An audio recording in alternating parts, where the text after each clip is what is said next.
Scope 3 is related to indirect emissions from suppliers, logistics providers, and even the emissions related to end-of-life product disposal. And so for companies sourcing from China, you mentioned Nike and that sort of thing, companies are on the hook for all the emissions from their factories. Every factory they use tier 1, 2, and 3, those that they own and even that they don't own and don't control. It's a huge burden because it includes things like packaging, materials, water use, labor practices, everything involved in creating your product. A lot of companies are using AI these days to report on their sustainability, but you need to verify the data at the source. And all those, from the packaging to the material use to the ethics to the governance of the supplier, all of that data needs to be verified at the source to be in compliance. And so it's a daunting task to actually be able to submit these reports on your Scope 3 emissions.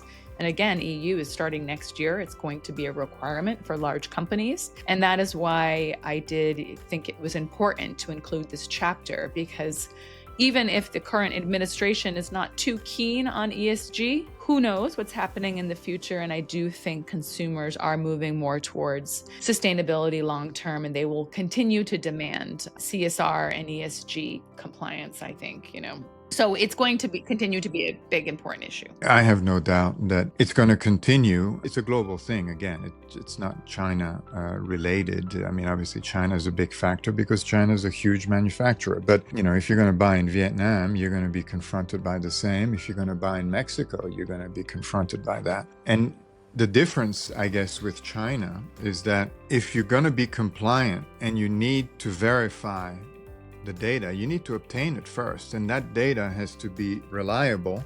And who's going to do that?